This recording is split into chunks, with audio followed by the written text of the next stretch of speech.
salve, torcedor! Tô na área com mais um informativo do canal Detetives Vascaínos, aos poucos colocando a casa em ordem e tentando incrementar o canal com mais vídeos diários para você. Mas para a gente poder continuar no ar com qualidade, te peço a sua ajuda.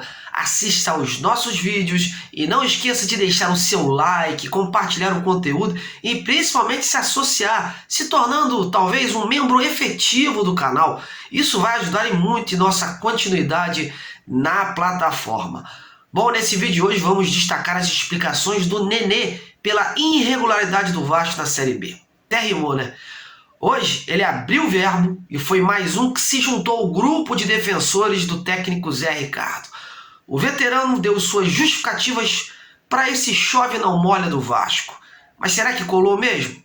Bom, e projetando a partida diante do CSA no sábado, ontem o jogador do time alagoano falou sobre o momento do CSA na competição e apesar de estarem disputando nesta noite de quarta-feira uma partida, já estão de olho no Vasco, hein? A ordem por lá é pontuar a todo custo. Portanto, fique ligado e vamos em frente! Bom, e depois de Jorge Salgado, Yuri Lara, Anderson Conceição, Raniel e outros jogadores irem a público para defender o trabalho do técnico Zé Ricardo, hoje foi a vez do veterano Nenê engrossar essa lista. O jogador tomou as rédeas da situação e enumerou algumas razões que estão afetando o time nesse início da Série B. Dentre elas, uma desorganização em campo provocada pela ansiedade dos próprios jogadores de querer ganhar de qualquer maneira.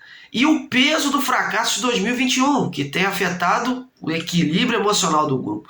Confira então aí as palavras do veterano Nenê, que aproveitou para fazer um pedido à torcida.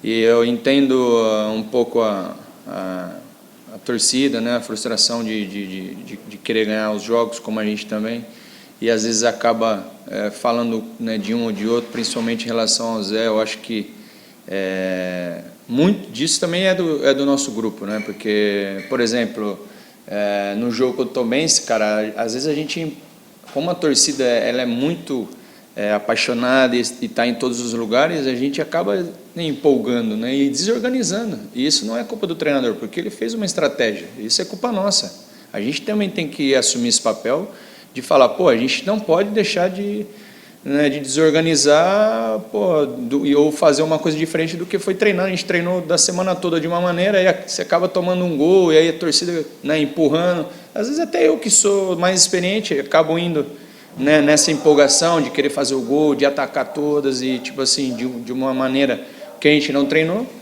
Isso aconteceu no primeiro tempo lá no jogo contra o Tombense.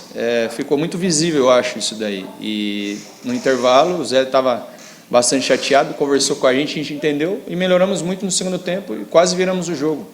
Então a gente saber entender isso daí, esses momentos, porque eu acho que é um peso e uma impaciência às vezes que acaba afetando, né, um pouco às vezes o grupo, né, da gente querer fazer as coisas de uma maneira, querer ganhar de todas as maneiras, e acho que não é assim. Então isso não é só culpa do Zé.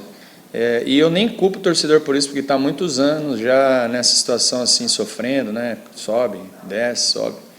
E o torcedor sofreu muito ano passado, né, em relação a não ter subido. E eu entendo totalmente, mas isso às vezes acaba afetando, porque é uma coisa que, como você disse, já é uma coisa que não é da gente. A gente está no campeonato há 5 jogos. E, tipo assim, e ficam falando que a gente está fora do G4 há 40 rodadas. Mas como o campeonato começou esse ano, tipo, como é que a gente está fora há 40 rodadas? O que aconteceu ano passado, ok, eu entendo, mas tipo, já acabou, agora é uma coisa nova, é um time novo. A gente não tem um time do Bahia que era da Série A, estava com a mesma base, praticamente o mesmo time, treinando junto há 2 anos. A gente tem um time totalmente novo. E é claro que a gente quer resultado imediato, mas infelizmente isso não acontece. Então é isso que eu peço, né? Tipo, que a torcida possa entender isso, que não é.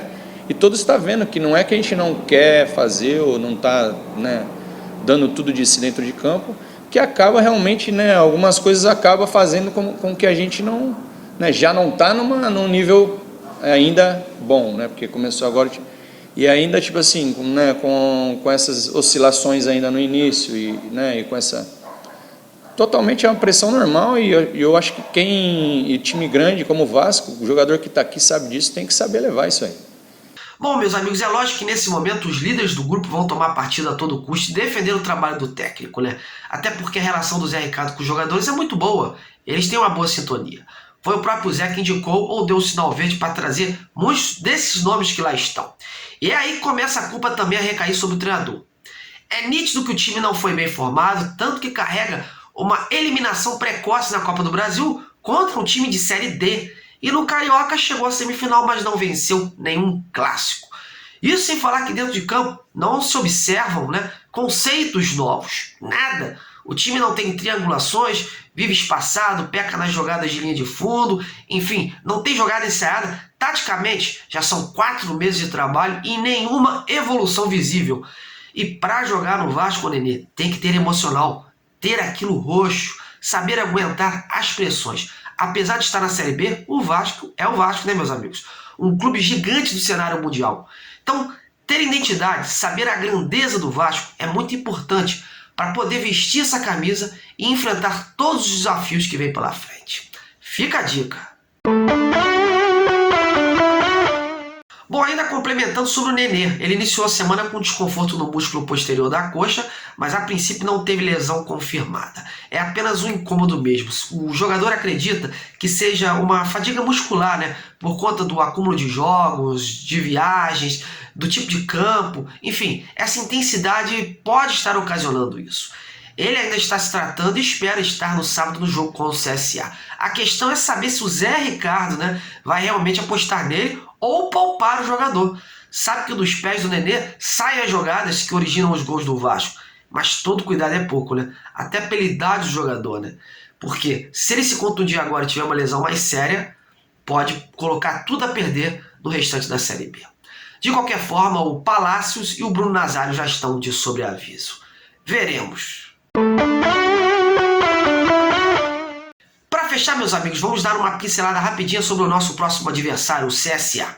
Como eu falei ontem, o time alagoano enfrenta uma maratona de jogos e depois de atuar na segunda-feira, hoje está entrando em campo diante do Criciúma, num jogo atrasado da Série B. Ontem, numa coletiva à imprensa, o meia Lourenço, autor do gol da última vitória pela competição diante do Sport, falou um pouco como o CSA deve se comportar daqui para frente. Segundo ele, pontuar será fundamental para esse crescimento do time. Ouça aí. É um jogo importante da gente somar, como o próximo jogo contra o Vasco, se não me engano, vai ser jogo importante para a gente somar também. Acredito que na Série B não tem jogo que você não pode pensar em somar todos, você tem que pensar em fazer pontos, seja 1 ou 3 pontos, a gente tem que estar preparado para conquistar. É um campeonato de pontos corridos, então quanto mais você pontuar, é melhor para o grupo. Bom, meus amigos, por hoje é só. Fico por aqui, em breve volto com mais notícias do Vasco da Gama. Hoje o dia foi muito trabalhoso para mim, entrevistei 2 ex-jogadores do Vasco e em breve, inclusive, vou colocar no ar esse papo no quadro Resenha da Bola. Tá muito legal. Portanto, agora eu vou tirar meu time de campo, mas a você eu agradeço a sua audiência, muito obrigado, continue prestigiando nosso trabalho, deixando seu like, ativando o sininho das notificações. E é isso aí, meus amigos, fiquem com Deus e até a próxima!